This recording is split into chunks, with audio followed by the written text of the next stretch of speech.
내 백성을 유혹하는 선지자들은 이에 물 것이 있으면 평강을 외치나 그 입에 무엇을 채워주지 아니하는 자에게는 전쟁을 준비하는도다. 이런 선지자에 대하여 여호와께서 이르시되 그러므로 너희가 밤을 만나리니 이상을 보지 못할 것이요 어둠을 만나리니 점치지 못하리라 하셨나니 이 선지자 위에는 해가 져서 낮이 캄캄할 것이라. 오늘 우리가 묵상하는 말씀은 미가 시대 이스라엘, 특히 남유다의 선지자들의 실상에 대하여 지적하는 말씀입니다. 즉, 유다의 선지자들은 이에 물 것이 있으면 평강을 외치나 그 입에 무엇을 채워주지 아니하는 자에게는 전쟁을 준비하는 자들이었습니다.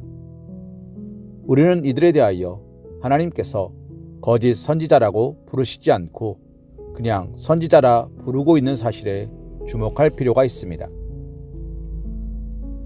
이는 당시 하나님의 책망의 자리에 섰던 유다의 선지자들이 비록 하나님의 백성을 유혹하여 그릇된 길로 이끌기는 하였지만 그들 또한 하나님께서 세우신 선지자였던 것만은 분명하다는 사실을 말해주고 있는 것입니다.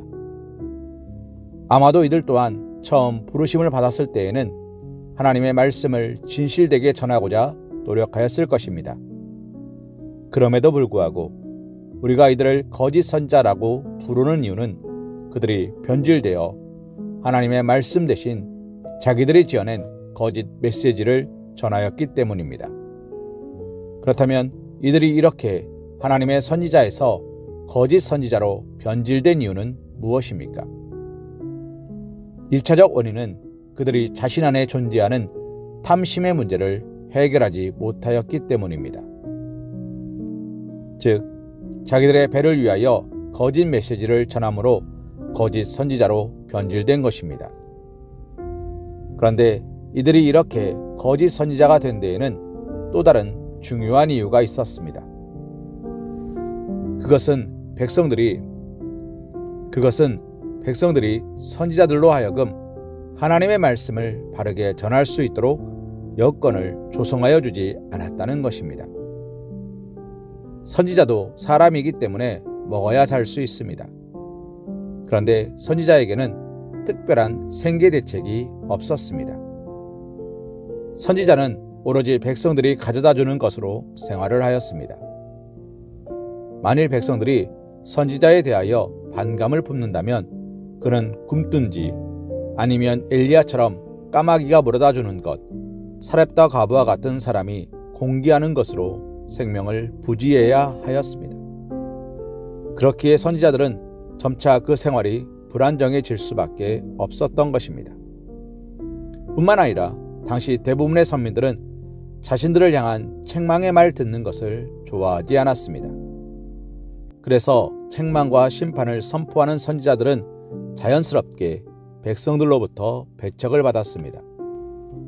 이와 같은 이유로 미가와 같은 극소수의 선지자를 제외한 대부분의 선지자들은 먹고 살기 위하여 사람들이 듣기 좋은 말을 선포하였고 그로 인하여 자의반 타의반으로 거짓 선지자의 길로 가게 된 것입니다. 이처럼 선지자들이 거짓 선지자로 변질되는 데에는 그들의 탐심이 1차적인 원인이었지만 선지자에 대한 백성들의 태도도 중요한 원인이 되었던 것입니다. 백성들이 선지자들로 하여금 생계를 걱정하지 아니하고 하나님의 말씀을 바르게 전할 수 있는 여건을 조성하여 주었다면, 또 그들이 선지자가 무슨 말을 하든 겸손히 들을 준비가 되어 있었다면 선지자들은 그처럼 변질되지 않았을 것이며 선지자들의 변질로 인하여 하나님의 진실한 말씀을 듣지 못해 자기들이 망하는 일도 없었을 것입니다. 사랑하는 성도님, 오늘날 목회자들은 구약의 선지자의 역할을 하는 사람입니다. 즉, 목회자들이 하나님의 말씀을 진실하게 전할 수 있는 여건을 조성해 줘야 하는 것입니다. 또한 이들이 무슨 말을 전하든지 들을 준비가 되어 있어야 합니다. 그것이 우리가 하나님 앞에 바른 삶, 참된 축복의 삶을 사는 길이 될 수 있을 것입니다. 히브리서 13장 17절 말씀으로 오늘의 말씀 묵상을 이어갑니다. 너희를 인도하는 자들에게 순종하고 복종하라. 그들은 너희 영혼을 위하여 경성하기를 자신들이 청산할 자인 것 같이 하느니라. 그들로 하여금 즐거움으로 이것을 하게 하고 근심으로 하게 하지 말라. 그렇지 않으면 너희에게 유익이 없느니라. 아멘.